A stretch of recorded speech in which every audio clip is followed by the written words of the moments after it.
여러분, 사람은 마지막 순간에 가장 중요한 말을 남깁니다. 평생 자녀를 사랑했던 부모님이 마지막으로 남기는 말은 결코 가볍지가 않을 것입니다. 오래 함께 살아왔던 부부가 마지막으로 나누는 말도 가볍지 않을 것입니다. 마찬가지로 오랫동안 함께했던 사람과 마지막으로 헤어지며 하는 말이 결코 가벼울 수 없습니다. 왜 그렇습니까? 그 순간에는 정말 중요하지 않은 이야기를 하지 않기 때문입니다. 정말 사랑하기 때문에, 정말 붙들고 살기를 바라기 때문에 가장 중요한 말을 하게 되는 것입니다. 오늘 본문이 바로 그런 장면입니다. 사도 바울은 밀레도에서 에베소 교회 장로들을 불러 모았습니다. 우리 17절 함께 보겠습니다. 바울이 교회 장로들을 청하니, 이렇게 나옵니다. 여러분, 이 장로들은 단순한 교인들이 아니었습니다. 바울이 에베소에서 약 3년 동안 함께 웃고 울으며 신앙생활을 함께 했던 사람들입니다. 복음을 함께 나누고 교회를 함께 세우고 영혼들을 함께 섬겼던 사람들입니다. 그런데 지금 그들을 바울이 왜 부르고 있는 것입니까? 바울이 예루살렘으로 떠나기 전에 꼭 그들에게 해야 할 말이 있었기 때문입니다. 바울은 이미 알고 있었습니다. 예루살렘으로 가면 결박이 그를 기다리고 있습니다. 고난이 그를 기다리고 있습니다. 감옥이 그를 기다리고 있습니다. 그리고 다시는 이 사람들을 보지 못할 것입니다. 그래서 25절에 이렇게 말합니다. 함께 보겠습니다. 보라, 내가 여러분 중에 왕래하며 하나님의 나라를 전파하였으나 이제는 여러분이 다 내 얼굴을 다시 보지 못할 줄 아노라. 그들과의 마지막 순간임을 알기 때문에 그들에게 중요한 말을 하고 싶었던 것입니다. 얼마나 무거운 순간입니까? 이것은 단순한 작별 인사의 시간이 아니라 그들을 향한 마지막 당부의 시간이었던 것입니다. 여러분이라면 어떠하시겠습니까? 정말 사랑하는 사람에게 마지막으로 한마디를 남길 수 있다면 무슨 말씀을 하시겠습니까? 그동안 고마웠다, 이렇게 말할 수도 있습니다. 잘 지내, 이렇게 말할 수도 있습니다. 수고했다고 격려할 수도 있습니다. 그런데 오늘 바울은 무엇을 말하고 있습니까? 오늘 본문에서 바울이 그들에게 당부한 것을 한마디로 정리하면 예수님 잘 믿으십시오입니다. 이것이 바울이 그들에게 남긴 마지막 당부였습니다. 그런데 우리는 여기서 한 가지를 생각해 봐야 합니다. 왜 바울은 마지막 떠나는 순간에 교회의 성장 이야기를 하지 않았을까요? 왜 교회의 운영 이야기를 하지 않았을까요? 왜 프로그램 이야기를 하지 않았을까요? 왜 건물 이야기를 하지 않았을까요? 물론 그러한 것들이 중요할 수 있습니다. 그러나 바울이 이 마지막 순간에 그들에게 말하고 싶은 것은 그런 것이 아니었습니다. 왜냐하면 교회의 본질은 그런 것이 아니기 때문입니다. 여러분, 교회의 본질은 예수 그리스도이십니다. 신앙의 본질도 예수 그리스도이십니다. 그래서 바울은 그들과 이 마지막 순간에 신앙의 본질을 붙들라고 이야기하는 것입니다. 바울이 그들에게 본격적으로 이야기를 하기 전에 먼저 자신이 어떻게 사역해 왔는지를 그들에게 말합니다. 18절과 19절입니다. 여러분도 아는 바니, 19절입니다. 나는 겸손과 눈물로 주를 섬겼습니다. 나는 시험을 참으며 주를 섬겼습니다. 바울이 지금 자기 자랑을 하고 있는 것입니까? 아닙니다. 내가 얼마나 위대한 사도였는지를 말하는 것이 아닙니다. 나는 진심으로 복음을 전했습니다. 나는 눈물로 복음을 전했습니다. 나는 타협하지 않고 복음을 전했습니다. 그것을 말하고 있습니다. 왜 지금 그들에게 이런 말을 하는 겁니까? 내가 지금까지 그렇게 진실되게 복음을 전했던 것처럼 지금 이 순간에도 진심으로 여러분에게 마지막 당부를 하는 것입니다. 이 말을 하고 있는 것입니다. 그리고 20절에 이렇게 말합니다. 나는 유익한 것이면 빼놓지 않고 숨기지 않고 여러분에게 전했습니다. 여러분에게 유익한 것이면 숨기지 않았다는 것입니다. 필요한 것이면 전했다는 것입니다. 듣기 좋은 말만 전하지 않았다는 것입니다. 여러분, 사람들은 듣기 좋은 말을 좋아합니다. 잘 될 것입니다. 형통할 것입니다. 축복받을 것입니다. 이런 말은 누구나 좋아합니다.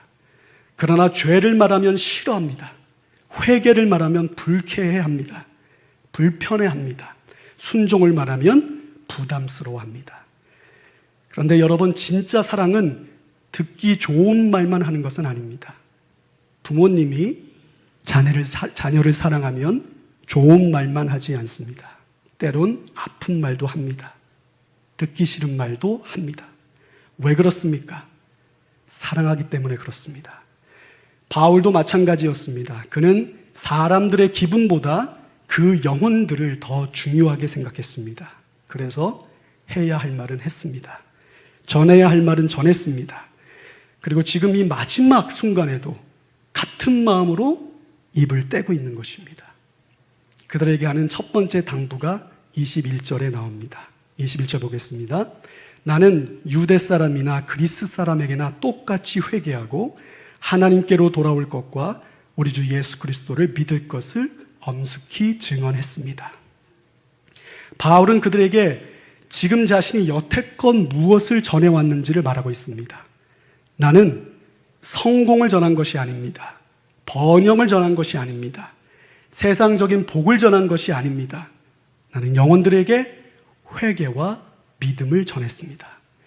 이것이 바울이 평생 붙들었던 복음이었습니다. 여러분, 지금 이 시간에 바울이 이미 다 알고 있는 이것을 왜 그들에게 다시 강조해서 이야기하는 것입니까? 예수님을 향한 믿음과 회개는 신앙의 출발점일 뿐만 아니라 신앙인이 끝까지 붙들어야 할 복음의 본질이기 때문입니다. 우리는 종종 이렇게 생각합니다. 나는 이미 예수 믿고 있는데, 나는 세례도 받았는데, 나는 교회도 오래 다녔는데 내가 굳이 믿음과 회개에 대해서 계속 반복해서 들어야 할 필요가 있을까? 그런데 바울은 그렇게 생각하지 않았습니다. 그래서 교회 지도자들과 마지막 헤어지면서 다시 회개와 믿음에 대해서 이야기하고 있는 것입니다. 그것을 놓치지 말라고 당부하는 것입니다. 여러분, 그렇다면 지금 바울이 말하고 있는 성경이 말씀하시는 믿음은 무엇입니까? 많은 사람들이 믿음을 오해합니다. 교회 다니는 것이 믿음이라고 생각합니다. 직분을 받는 것이 믿음이라고 생각합니다. 물론 그런 것들은 우리가 믿음이 있기 때문에 나타나는 현상일 수 있습니다. 그러나 그것 자체가 믿음은 아닙니다.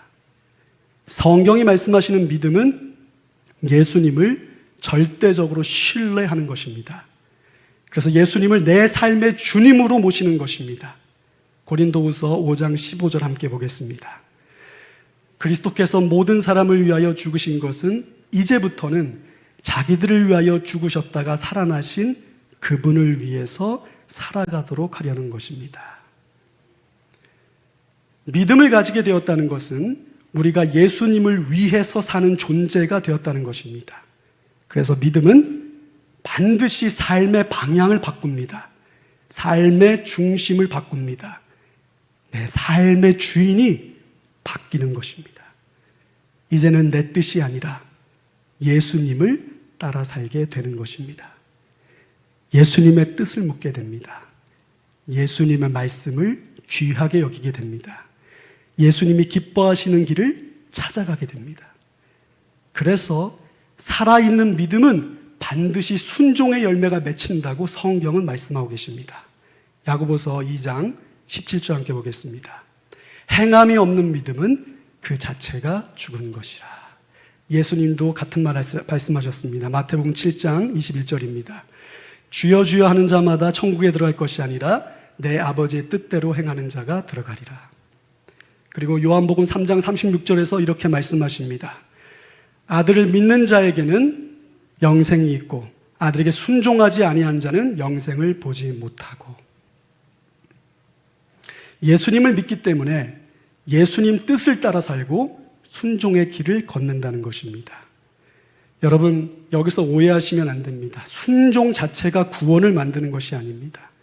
그러나 구원받은 믿음을 가진 사람은 반드시 순종을 한다는 것입니다. 순종의 열매를 맺는다는 것입니다. 마치 사과나무에 사과가 열리는 것처럼 살아있는 믿음에는 순종의 열매가 맺히는 것입니다. 아버지의 뜻을 따르게 되는 것입니다. 그렇다면 회개는 어떻습니까? 성경은 믿음과 회개 역시 따로 떼어서 말씀하지 않으십니다. 왜냐하면 예수님을 진실되게 믿는 사람들은 죄를 가볍게 여기지 않기 때문입니다. 그러나 우리는 연약합니다. 우리는 완전하지 않습니다. 때론 죄를 짓습니다. 넘어집니다. 그렇게 우리는 잠시나마 죄 가운데 빠질 수 있습니다. 그러나 여러분, 진실된 믿음을 가진 사람들은 그 죄 가운데서 평안할 수가 없다는 것입니다. 왜 그렇습니까? 성령님께서 우리 안에서 말씀하시기 때문입니다. 우리를 다시 돌이키려고 하시기 때문입니다. 여러분, 죽은 몸은 통증을 느끼지 못합니다. 살아있는 몸만 통증을 느낍니다. 영적인 세계도 같습니다. 죽은 영혼은 죄를 지어도 괴롭지가 않습니다. 그러나 살아있는 영혼은 다릅니다. 죄를 지으면 심령이 괴롭습니다. 마음이 찔립니다. 그래서 성령님의 요청에 따라서 회개의 자리로 나오는 것입니다. 주님께 돌아오는 것입니다. 여러분, 회개는 순종과 마찬가지로 구원을 이루는 조건이 아닙니다. 그러나 회개는 믿음의 증거인 것입니다. 믿음이 있기 때문에 회개를 하는 것입니다. 그래서 바울은 이렇게 말하고 있습니다. 나는 회개와 믿음을 전했다. 복음은 단순히 예수님 믿고 천국 갑니다가 아닙니다.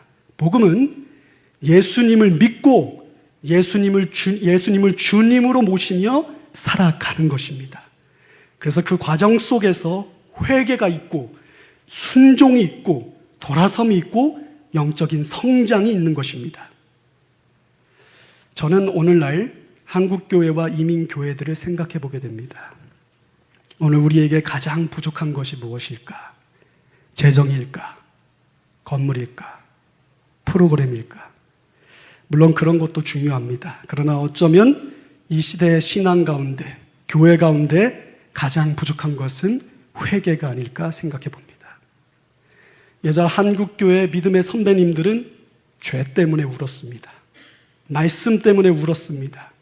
하나님의 거룩하심 앞에서 가슴을 치며 울었습니다. 그런데 오늘 현대교회는 어떻습니까? 죄에 너무 익숙해져 있습니다. 세상에 너무 익숙해져 있습니다.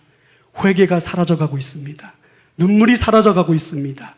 죄를 죄로 여기지 않고 있습니다. 여러분, 회개가 사라진 신앙은 위험한 신앙입니다. 회개가 사라진 교회도 위험한 교회입니다. 그러나 여러분, 오해하지 마십시오. 회개는 정죄의 자리가 아닙니다. 회개는 주님의 크신 은혜의 자리입니다. 다시 우리를 십자가 앞으로 데려가는 것입니다.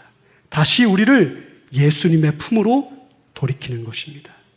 그래서 바울은 이 장로들과의 마지막 순간에 가장 먼저 첫 번째 당부로서 내가 전한 회개와 믿음을 기억하고 끝까지 붙들라라고 말한 것입니다. 오늘 저와 여러분의 신앙은 어떻습니까? 저와 여러분도 바울의 당부처럼 그렇게 진실된 믿음을 가지고 철저히 회개하는 신앙을 붙드시길 원합니다. 그리고 바울은 이어서 매우 충격적인 말을 합니다. 26절 함께 보겠습니다. 그러므로 나는 오늘 여러분에게 엄숙하게 증언합니다. 여러분 가운데서 누가 구원을 받지 못하는 일이 있더라도 내게는 아무런 책임이 없습니다. 그리고 27절에 이렇게 말합니다. 이는 내가 주저하지 않고 하나님의 뜻을 다 여러분에게 전하였기 때문입니다. 바울이 지금 무엇을 말하고 있습니까? 바울에게 3년 동안 말씀 훈련을 받은 교회 지도자들에게 구원에 대해서 말하고 있는 것입니다. 너희가 구원을 받지 못하더라도 내 책임이 아니다, 이 말을 하고 있습니다. 그들을 겁주기 위해서 이렇게 말하고 있는 것입니까? 아닙니다. 끝까지 예수님 똑바로 믿으라고 말하고 있는 것입니다. 내가 떠난 이후에도 끝까지 믿음 지키고 변절되지 말라고 말하는 것입니다. 예수님 아닌 다른 복음을 붙들지 말라고 말하는 것입니다. 그리고 이렇게 말합니다. 나는 내가 해야 할 말을 다 했습니다. 나는 여러분에게 복음을 다 전했습니다. 나는 아무것도 숨기지 않았습니다.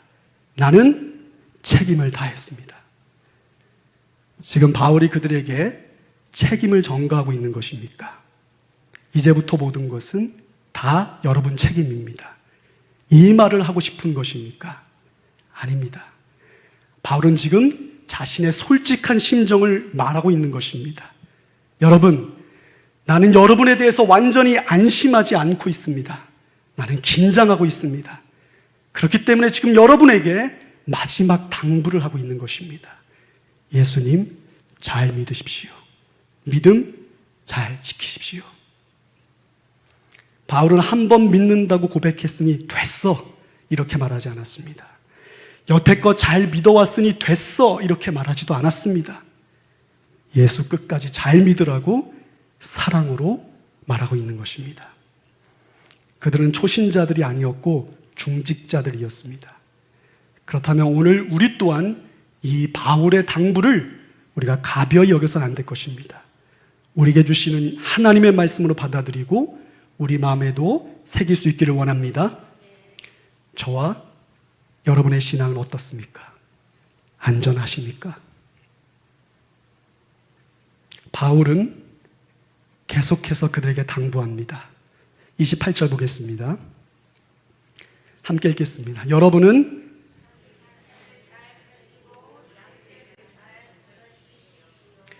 바울이 먼저 우선적으로 무엇을 말하고 있습니까? 양떼입니까? 교회입니까? 사역입니까? 아닙니다. 먼저 자기 자신입니다. 자기의 영혼, 자신의 신앙을 잘 살피라고 우선적으로 말하고 있습니다. 우리는 종종 다른 사람을 먼저 봅니다. 아내는 남편을 봅니다. 남편은 아내를 봅니다. 부모님들은 자녀를 봅니다. 목회자들은 성도님들을 보고 성도님들은 목회자들을 봅니다. 그런데 정작 자기 자신의 영혼은 보지 못할 때가 많습니다. 그래서 바울은 말합니다. 먼저 너 자신을 살펴라. 너의 영혼을 살펴라. 너의 믿음을 살펴라. 왜 그렇습니까?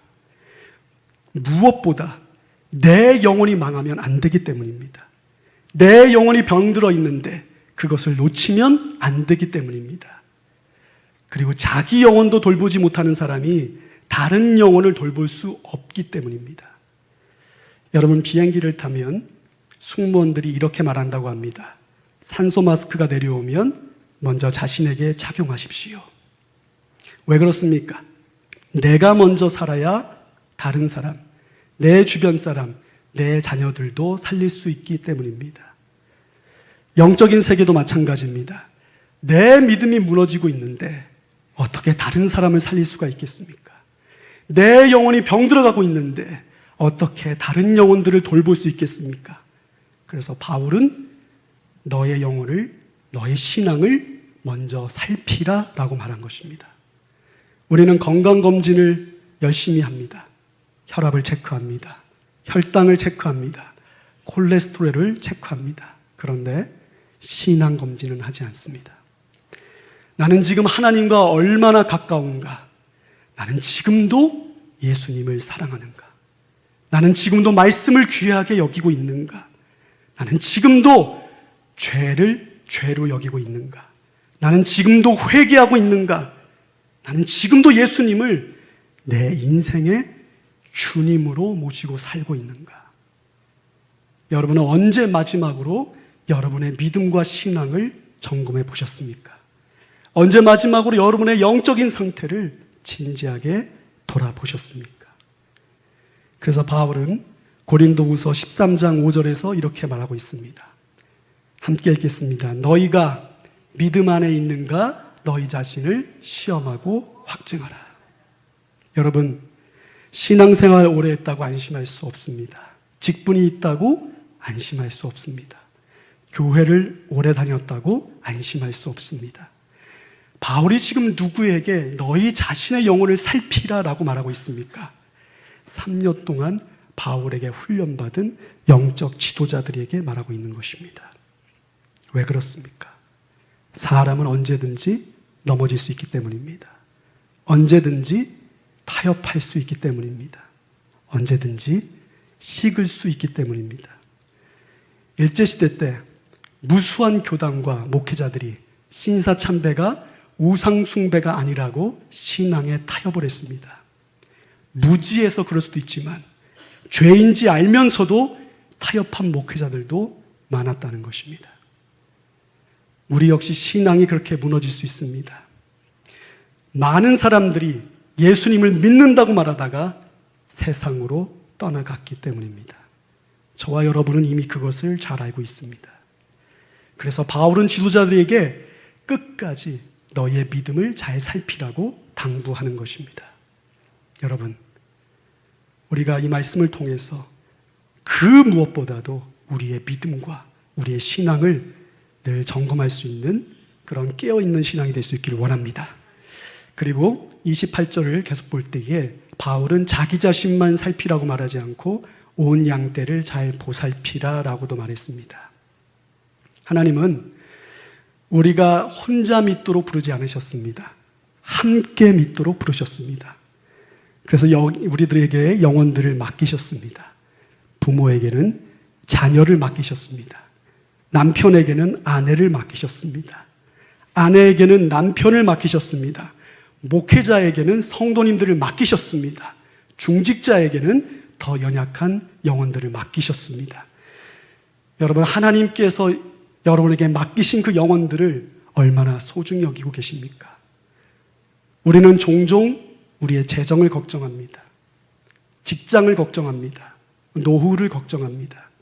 그런데 영혼은 걱정하지 않을 때가 많습니다. 그러나 바울은 달랐습니다. 그는 마지막 순간까지 영혼들을 걱정했습니다. 31절입니다. 내가 3년이나 밤낮 쉬지 않고 눈물로 각 사람을 훈계하던 것을 기억해 주십시오. 이 말씀을 읽을 때 참 마음이 울립니다. 바울은 위대한 사도였습니다. 위대한 선교사였습니다. 위대한 신학자였습니다. 그런 그가 그들과의 마지막 순간에 자신의 업적을 기억해달라고 말하지 않았습니다. 내 능력을 기억해 주십시오. 내 기적을 기억해 주십시오 라고 말하지 않았습니다. 지금 무엇을 기억해달라고 말합니까? 눈물입니다. 여러분을 위해 흘렸던, 영혼들을 위해 흘렸던 그 눈물을 기억해달라고 말하고 있습니다. 그가 왜 울었습니까? 영혼 때문입니다. 그들이 예수님을 잘 믿기를 원했기 때문입니다. 그들이 끝까지 믿음을 잘 지키기를 원했기 때문입니다. 그들의 구원이 무엇보다 중요했기 때문입니다. 여러분, 지금 우리는 무엇 때문에 울고 있습니까? 무엇 때문에 마음 아파하고 있습니까? 무엇 때문에 기도하고 있습니까? 저와 여러분도 먼저 우리 자신의 영혼을 위해 울 수 있기를 원합니다. 내 영혼을 위해서 회개의 눈물을 흘릴 수 있기를 원합니다. 그리고 하나님께서 맡겨주신 영혼들을 위해 울 수 있기를 원합니다. 내 가족과 자녀들을 위해 울 수 있기를 바랍니다. 그들의 믿음을 위해서, 그들의 구원을 위해서 울 수 있기를 바랍니다. 바로 이 바울의 눈물이 바로 저와 여러분의 눈물이 될 수 있기를 간절히 바랍니다. 말씀을 맺겠습니다. 37절 함께 보겠습니다. 그리고 그들이 모두 다 크게 울며 바울의 목을 안고 입을 맞추었다. 여러분, 에베소의 장로들도 울었습니다. 왜 울었을까요? 바울이 회개하라고 말해서 울었습니까? 너희의 신앙을 점검하라고 말해서 울었습니까? 아닙니다. 38절에 그 이유가 나옵니다. 그들을 가장 마음 아프게 한 것은 다시는 자기의 얼굴을 볼 수 없으리라고 한 바울의 말이었다. 그들은 바울을 사랑했습니다. 바울을 의지했습니다. 바울을 존경했습니다. 그런데 그런 그가 떠나는 것입니다. 여러분, 그때 바울이 그들에게 남긴 말은 사람이 아니라, 자기 자신이 아니라 예수님이었습니다. 끝까지 예수님을 붙들라고 말했습니다. 그는 마지막까지 그들에게 예수님을 가르쳤던 것입니다. 예수님께 너희의 시선을 향하라 라고 말했습니다. 예수님 잘 믿고 회개하는 신앙으로 바울 자신이 아니라 끝까지 예수님 중심으로 예수님 붙들라고 말한 것입니다. 여러분, 한국교회 역사에도 마지막 순간에 같은 메시지를 남기신 분이 계십니다. 주기철 목사님입니다. 주기철 목사님은 신사참배를 거부하다가 여러 차례 감옥에 갇히셨고 순교하셨습니다. 그런데 마지막으로 감옥에 들어가기 전에 마지막 주일 설교에서 성도님들에게 자신의 기도 제목과 결단의 메시지를 전했습니다. 5가지 중에 3가지 기도만 나누겠습니다. 첫째, 제가 죽음의 권세를 이기게 하여 주옵소서. 둘째, 끝까지 변절하지 않고 장기간의 고난을 견디게 해 주옵소서.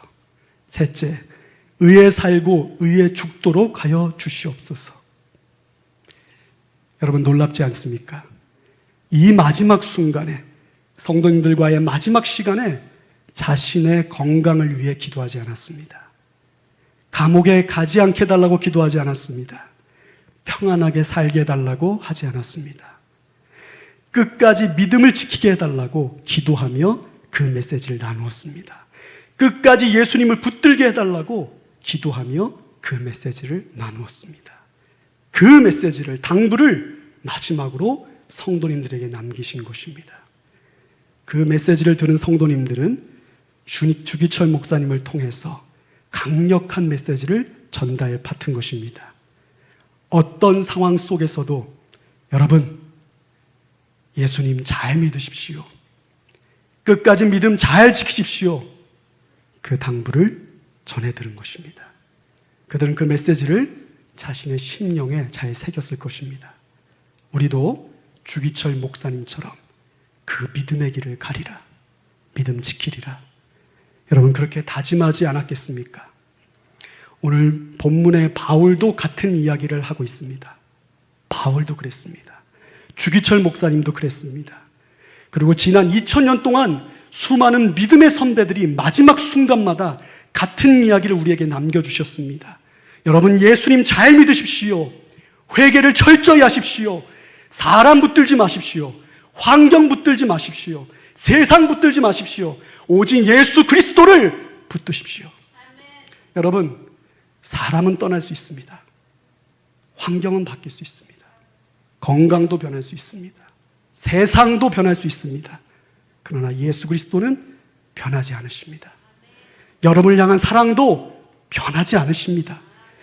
여러분이 예수님을 붙드는 그 손을 예수님이 놓지 않으십니다. 예수님이 그 손이 여러분을 떠나지 않으신다는 것입니다. 그러면 여러분, 오늘 이 시간 저는 같은 마음으로 여러분에게 말씀드립니다. 예수님 잘 믿으십시오. 철저히 회개하는 신앙이 되십시오. 여러분의 영혼을 늘 살피십시오. 하나님께서 맡기신 영혼들을 잘 돌보십시오. 사람 붙드는 신앙이 아니라 예수님 붙드는 신앙이 되시길 여러분에게 주님의 이름으로 축원해 드립니다. 우리 말씀 붙들고 함께 기도하시겠습니다. 사랑의 하나님, 우리가 신실한